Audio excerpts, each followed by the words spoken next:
Você sabe o que acontece quando juntam mulheres poderosas?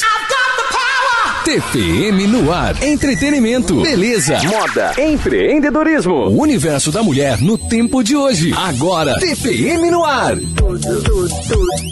Tudo para mulheres. Bem-vindos ao nosso podcast Negócios de Mãe no TPM. Eu sou Fernanda Toledo. E eu sou a Aline Alves. E sejam bem-vindos para uma conversa gostosa, prazerosa, onde nós vamos dividir os nossos pratinhos que equilibramos, que derrubamos. Hoje temos aqui na nossa mesa o nosso patrocinador Mr. Pretzel, que nos enviou hoje os pretzels de canela e de coco. Maria Tereza, olha, deguste, muito bom. E vamos falar sobre os pratinhos da semana, né? Nós temos o hábito, doutora Maria Tereza, de começar o nosso podcast perguntando quais foram os pratinhos da semana que você acha que deixou cair. Muitos, muitos. Alguns eu não deixei cair, alguns ficaram para lavar e eu não consegui pegar nem para equilibrar, que é pior ainda. Mas foram vários. Estou administrando muitas coisas novas na minha vida e muitas coisas antigas estão tomando outras proporções. Então, pratinho filho, pratinho marido e pratinho trabalho estão fazendo um samba-lelê. Eu acho que vindo aqui agora pós-ano, né, no início de um novo ano, muitos pratinhos ficam mesmo caídos, né, com essa bagunça de fim de ano, né? Os meus pratinhos que caíram foram os pratinhos da administração de tudo isso também, viu? Porque os filhos de férias em casa, né? O trabalho novo pra gente administrar, sempre tem um que acaba se perdendo no caminho, né, Fernanda? Exato. O meu foi o da atividade física. Não teve jeito. Pegou férias de criança. Então, enquanto eles estavam dormindo, eu corria para fazer alguma coisa de trabalho, porque daí quando eles estavam acordados, eles queriam fazer alguma atividade de férias, né? Então, a atividade física ficou, mas já estou retomando, é o pratinho que eu vou reequilibrar. Muito bom. Pessoal, nós estamos aqui com a doutora Maria Tereza. Ela está presidente da OAB de Taubaté. É uma querida advogada, já uma conhecida de anos, e que desempenha muito bem esse papel de mãe, advogada, incentivadora, consteladora, não é isso? Consteladora. Então, ela conhece, além da lei, ela conhece muito do ser humano. E vamos dividir um pouquinho com essas mulheres que nos assistem, que às vezes se sentem angustiadas, né, nessa tarefa de equilibrar os pratos, de que às vezes eles caem, de que às vezes eles ficam lá para lavar, a gente não pega, e que tá tudo bem, a vida segue, a gente não deixa de ser mãe, não deixa de ser mulher por isso, não é isso? Exatamente. A gente tem que saber, primeiro passo de entender tudo isso é se encontrar consigo, se amar, se entender, se aceitar com todas as falhas e ter sempre a humildade de entender que se não deu, tá tudo certo, segue a vida.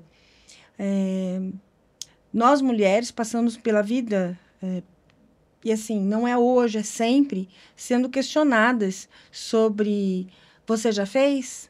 Você já terminou? Você já cuidou?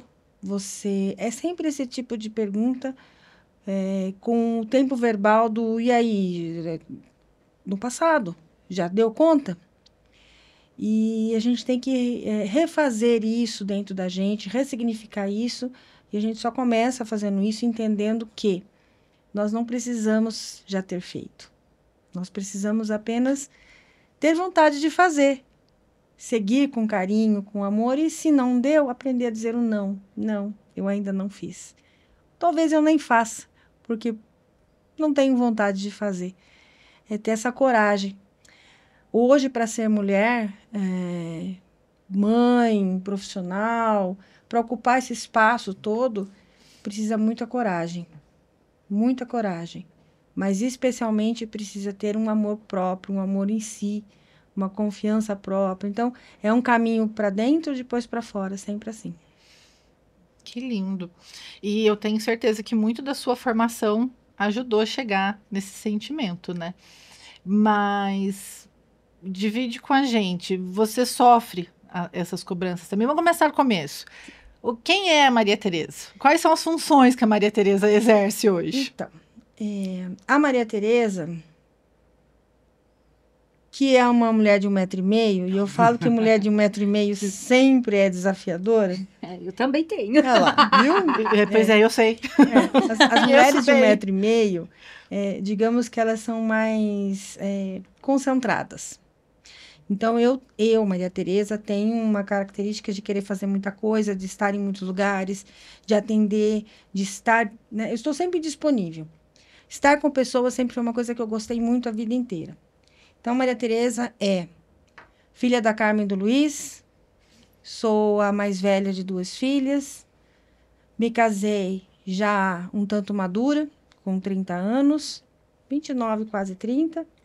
Sou uma mãe madura, fui mãe chegando na casa dos 40, tenho um filho de 10 anos, já 50 ano passado, tenho uma história de 25 anos de OAB, porque desde que eu peguei a minha carteira de ordem, eu me coloquei disponível e disposta a trabalhar pela OAB. Ocupei vários cargos, várias atividades lá dentro, nunca de diretoria. Ouvi muitas críticas, me disseram que eu era uma menina muito xereta, que eu era uma menina, que aonde já se viu uma menina querer se enfiar onde não é chamada.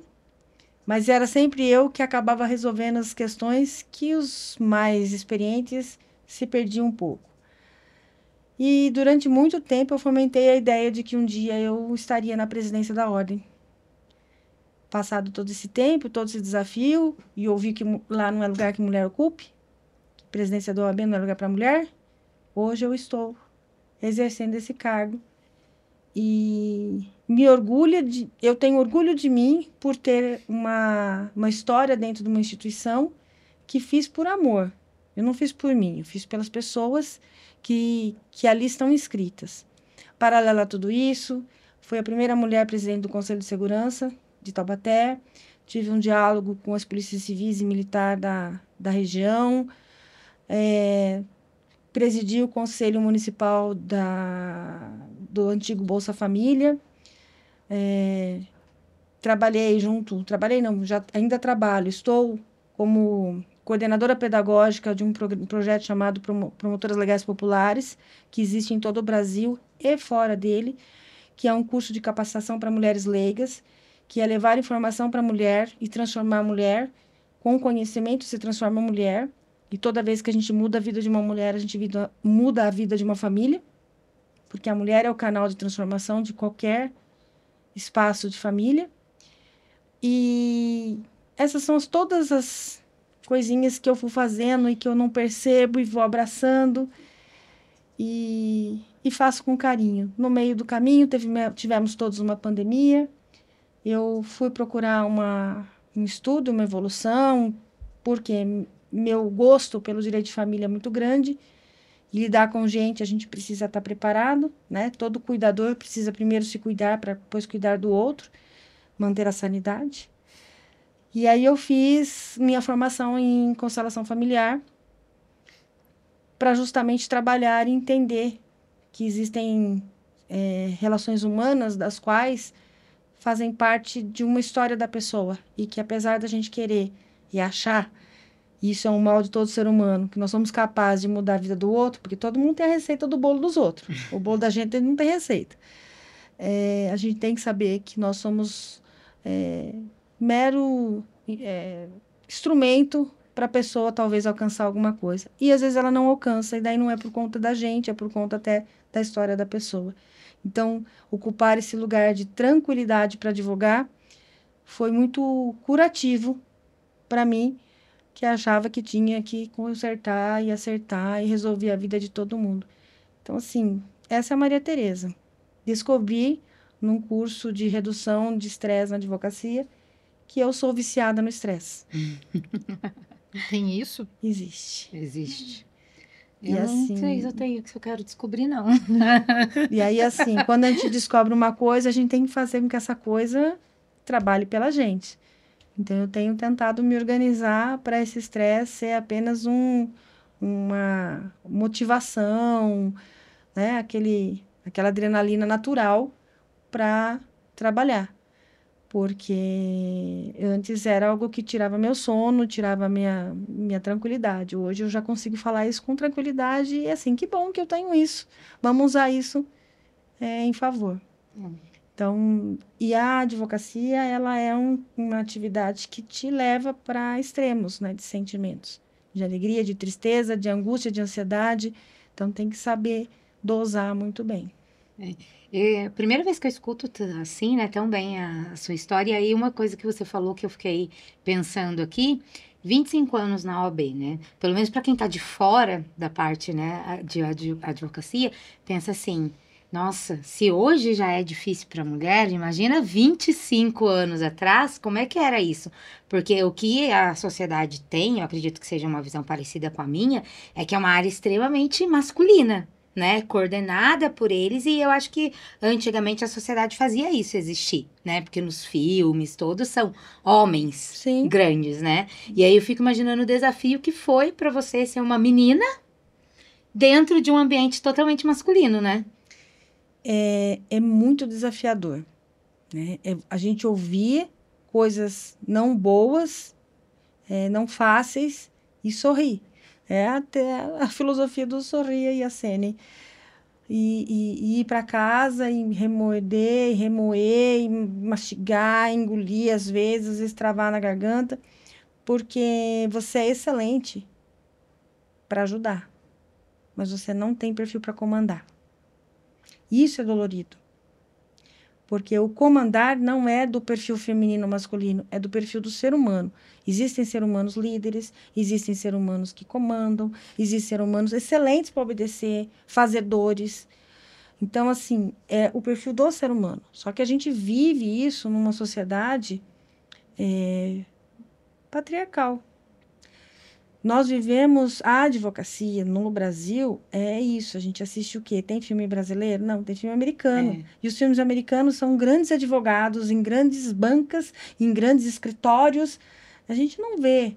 Agora, por pouco, apareceu uma advogada coreana que, para chamar atenção, não é porque ela é advogada, mas é porque ela tem uma neurotipia. Quer dizer, parece que tem um pano de fundo nessa história. Ah, mas estão valorizando a questão da neurotipia. Não, porque não é um advogado com neurotipia, né? É uma mulher. E, pasmem, este último final de semana, eu estive em São Paulo e está em cartaz lá, deve sair por agora, um filme brasileiro de comédia em que tem uma carteira da ordem modificada. E é uma comédia. Então, assim, a mulher advogada deste filme brasileiro, até aquele Hassum que participa, aquilo me machucou ver aquela divulgação. Poxa, mas tem que ser leve, a gente não pode pensar assim. Não, mas por que a mulher tem que ser tratada como um meio de comédia e não como uma pessoa séria, que pode ser dona de uma banca, né? E aí me remete ao seguinte, um dos filmes que eu mais adoro é O Diabo Veste Prada. Eu gosto. Porque demonstra um empoderamento, mas de uma mulher culta, de uma mulher inteligente. E é isso que a gente precisa mostrar, que nós somos tudo isso. Ah, mas você fala isso porque você ocupa um cargo, porque você é advogada, porque você tem formação. Não. Se eu for agora, numa comunidade simplérrima, com a pobreza, com a dificuldade, eu vou ter uma líder feminina que vai estar mudando vidas. Eu vou ter uma mãe que está fazendo sopa de pedra, mas está dizendo para o filho, você consegue o que você quer. E é uma mulher que faz isso. Eu ia falar justamente isso, eu ia falar assim, as mulheres são as grandes comandantes das suas casas, né? Sim. É o grande segredo. E essa força, esse poder, a gente não precisa chegar falando, eu sei, eu faço, eu consigo. E foi o que eu fiz. Eu fui aos poucos conquistando, me mostrando e permitindo, às vezes, que eu me desestabilizasse, que eu chorasse, que eu entristecesse, mas nunca deixando de lado a ousadia de ocupar esse espaço, que não é meu, é de qualquer mulher que queira estar onde eu estou. Por isso que eu falo, eu não sou presidente, eu estou presidente. Certa feita, eu fiz um evento na UAB e chamei as crianças. Foi um evento das crianças e tinha uma criançada, e eu fiz questão de recebê-los de beca. Porque é para isso que existe a ordem. É para eles. E fiz questão de tirar uma beca e fazer com que eles experimentassem, tirassem foto com a beca e sentissem talvez um gostinho de talvez eu queira essa profissão. E eu os levei numa galeria de advogados que foram presidentes.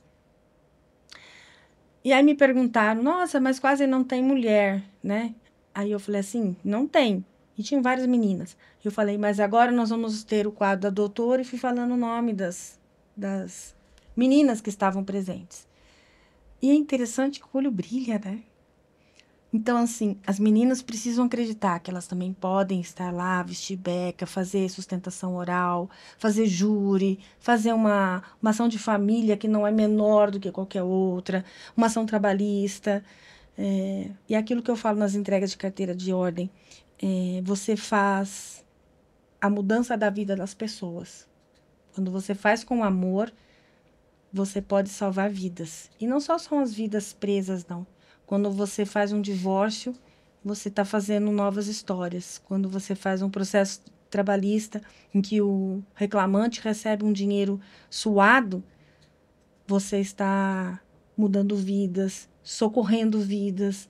Então, nós estamos muito ligados com esse salvar, curar, cuidar, mas sempre do seu lugar, como advogado. Isso que é importante. Muito legal. Maria Tereza, essa sua história, tudo que você é dali para fora, né? É o externo. Mas e pro lado da porta para fora? Sim. E da porta para dentro? Como é que é? Porque desenvolver tudo isso, exercer tudo isso, deve te consumir um tempo. E eu sei que seu filhote tem a idade próxima do meu. Sim. E que demanda, né, a atenção que as crianças demandam nessa idade. Como é que você administra isso? Você tem uma rede de apoio? Porque você é aquela mulher maravilha. Mas e a Mulher Maravilha? Ela conta com quem para ajudar ela?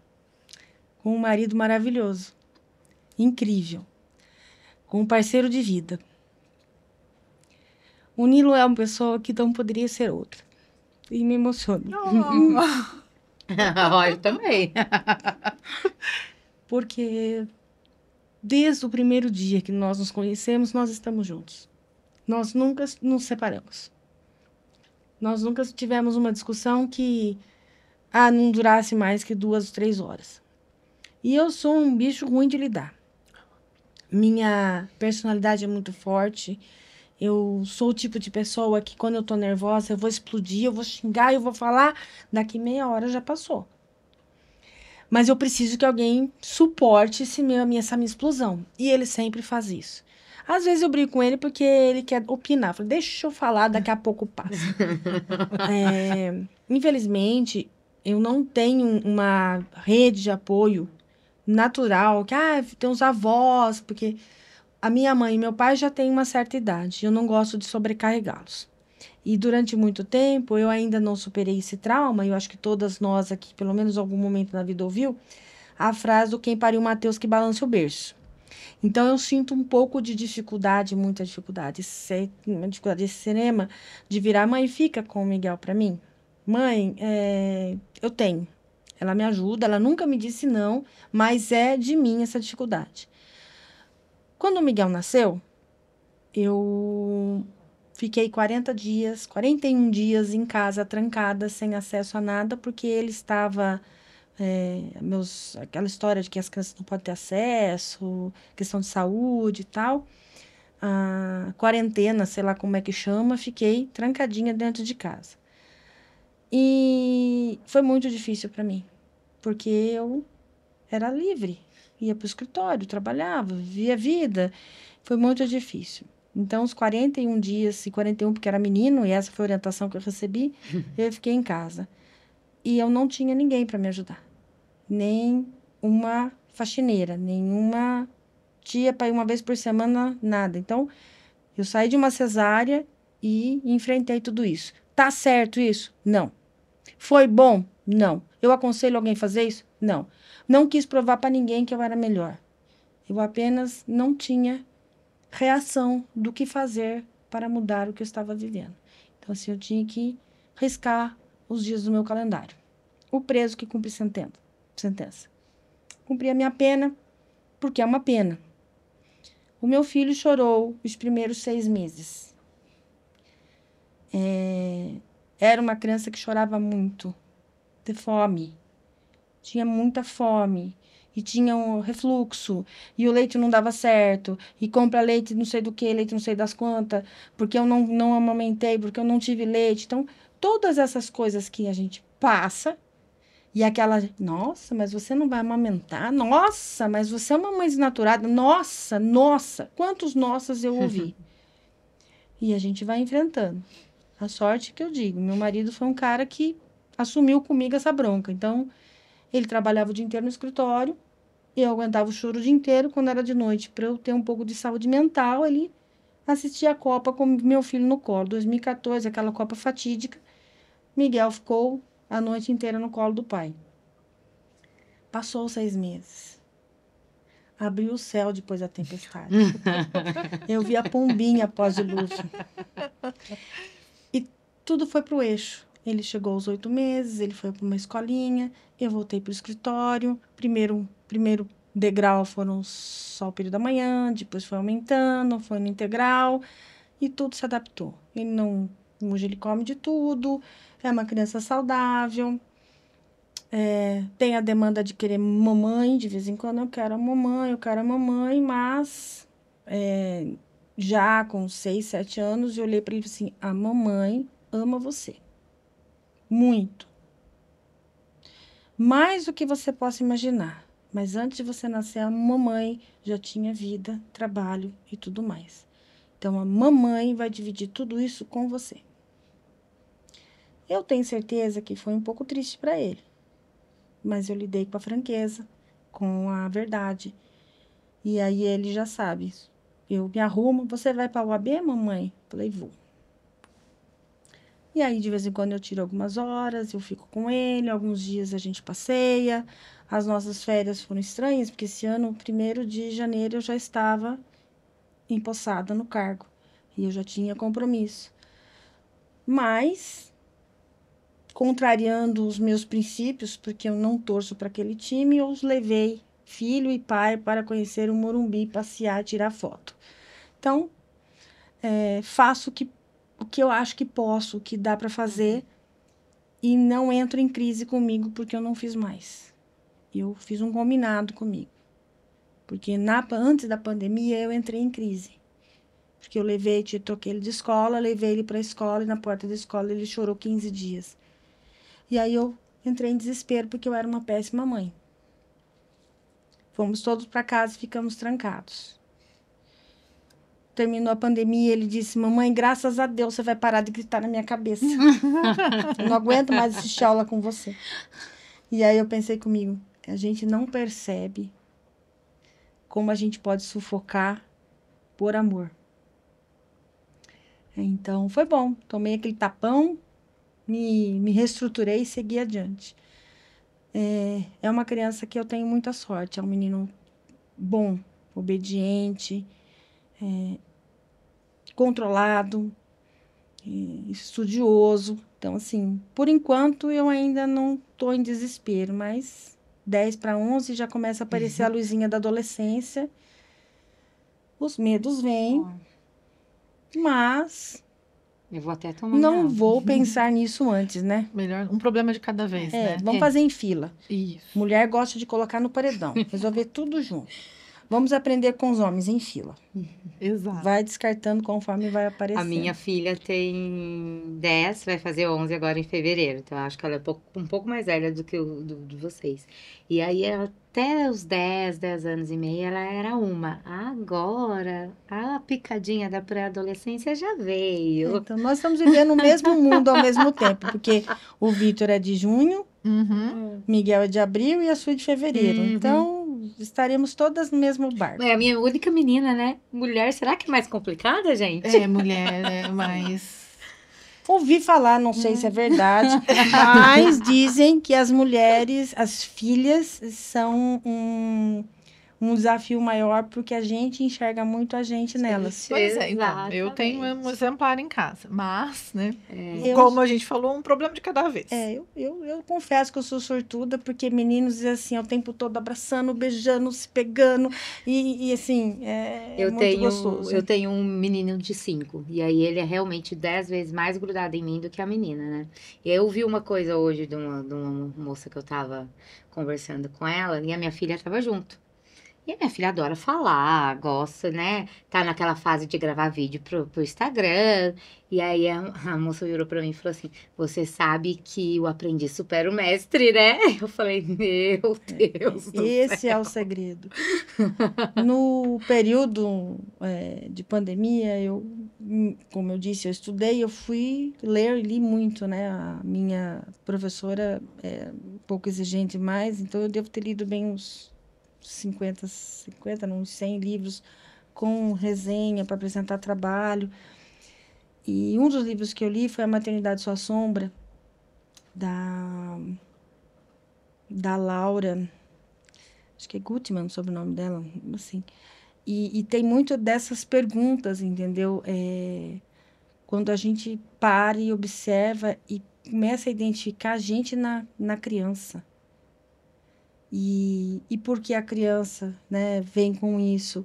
Para iluminar as sombras que estão dentro da gente. Então, é caminho de aprendizado. Certa vez eu vi uma entrevista em que a mulher disse o seguinte, que o filho disse, eu não te amo mais. Aquelas discussões naturais de adolescente. E aí ela respondeu, eu não preciso que você me ame. Eu tenho que te amar. Eu escolhi ter você. E eu vou te amar o resto da minha vida. O que eu precisar fazer por você, eu vou fazer. Mas você só precisa ter por mim respeito. Ui. Miguel já entrou nessas vibes de vez em quando querer me testar. E numa dessa ele me testou e falou, você é muito chata. Eu falei, sou chata, sou pegajosa, fico exigindo de você. E assim, você não precisa nem me amar. Você só precisa me respeitar. Eu vou te amar. Sempre. Mas de você eu só quero respeito.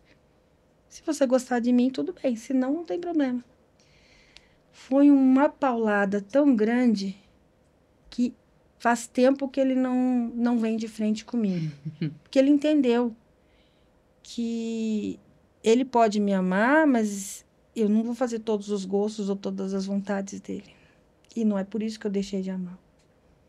E isso é importante. Eu acho que uma das coisas que a gente precisa trazer na criação dos nossos filhos, especialmente dos filhos homens, é franqueza e transparência. Porque hoje ele é meu filho, amanhã ele pode ser meu chefe, meu presidente, meu prefeito, pode ser meu vereador, meu deputado, meu senador. E aí? E aí ele não é meu, ele é de uma coletividade. Então, assim, sempre que eu vejo lá na UAB, principalmente, um rapaz que seja bem tratável, uma pessoa diferenciada, eu falo, sua mãe fez um bom trabalho. Porque é a mãe que molda um filho. Nunca percamos a nossa visão de que somos o portal da vida. E está nas nossas mãos moldar a sociedade que existe. Nunca, a gente não pode perder esse eixo. Aí sim, estamos no nosso lugar. Verdade. Muito. E aí é interessante, né? Porque fala assim, porque a sociedade é muito machista. Quem criou esses machistas? Aquela mamãe que faz o prato e dá para criança, pro menininho comer na hora. O meu filho fala assim, mãe, eu tô com fome. Eu pergunto, filho, você tá com fome? Tô. Vai lá na geladeira e vê o que tem para comer. Vai lá no armário e vê se tem alguma coisa para você comer. Por quê? Porque eu sou ruim? Não. Porque tem que se virar. Porque tem que ter poder de decisão e de escolha. Porque hoje a comida, amanhã pode ser uma decisão muito mais importante da vida dele. Então, Sim, enquanto eu tiver mamãe levando toalhinha e cuequinha pro bebê tomar banho com 30 anos, pratinho de comida servido na mesa, E isso é tanto para os meninos quanto para as meninas, Sim. né? E o fato das mulheres terem saído mais para o mercado de trabalho, estar mais fora, parece que fez com que elas voltassem a fazer coisas mais antigas por culpa mesmo, né? Por Sim. querer agradar, por querer mostrar que tá ali presente, por querer fazer alguma coisa. Tanto que os jovens de hoje em dia são jovens que são mais difíceis de lidar com a frustração do que a nossa geração em si, né? Exato. A gente tem muita dificuldade de lidar com uma turminha de 20 a 30 anos. Eu digo isso por conta da jovem advocacia. A gente enfrenta jovens advogados nas mesas de audiência e a gente percebe que as frustrações deles se refletem no jeito deles trabalharem, deles lidarem com a gente. Eles, às vezes, são agressivos, são deselegantes, porque, na verdade, é um sistema de proteção. Porque eles não sabem ir para a página 2 da parte técnica. Mas a mamãe falou que eu sou ótimo. Se a mamãe falou que eu sou ótimo, todo mundo tem que achar que eu sou ótimo. E esse é o defeito, né? Esse é o defeitinho na placa que a gente tem que trocar, a placa central. Vamos trocar isso, vamos modificar isso. Todos nós estamos evoluindo juntos e tudo funciona junto. Então, assim, essa consciência, meninas, vai começar a surgir com mais força de agora em diante. Nós vamos passar por um novo período. Mulheres estão se tornando conscientes das dificuldades de controlar os pratinhos, equilibrar os pratinhos, porque não são só pratinhos, pratinho, as bolinhas, aquelas, né, o arco, assim, tudo. Entendeu? E tudo isso numa corda bamba, É. né?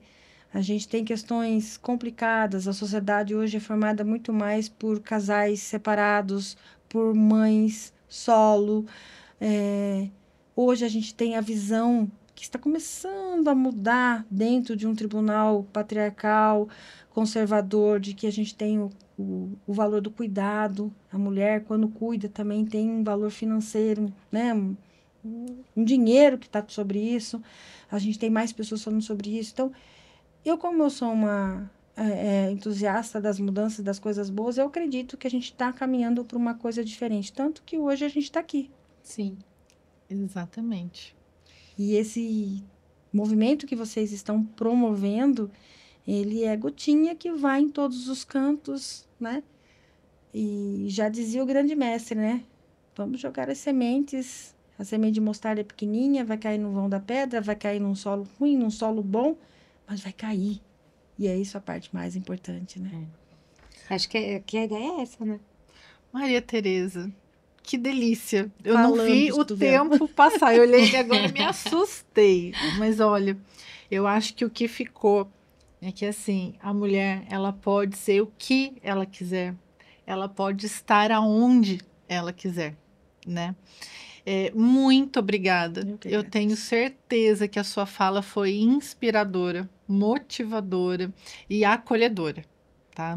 Certeza que muitas mulheres vão se identificar e vão encontrar força para seguir, porque é difícil, às vezes a gente se sente sozinha no caminho, se sente desamparada, são os julgamentos, são as pedradas que a gente toma. Então, quando a gente ouve uma pessoa, uma mulher que chegou onde você chegou, que está fazendo tudo que está fazendo, a gente se inspira, tá? Muito, muito, muito obrigada por sua presença, viu? Eu que agradeço essa oportunidade, foi um prazer. Eu sei que eu falo muito, mas foi um prazer estar aqui. É muito bom estar onde eu estou e espero, sim, que outras pessoas, outras mulheres também tenham essa oportunidade de estar aqui, porque é muito gostoso falar da gente, é muito gostoso partilhar aquilo que as pessoas só veem na foto, no evento, né? Hoje foi a Maria Tereza só pessoa física, no CPF, sem CPF. CPJ. E a ideia, para quem está nos assistindo, é realmente essa, né? Mostrar que existem várias faces das mulheres e que a gente não mostra às vezes, né?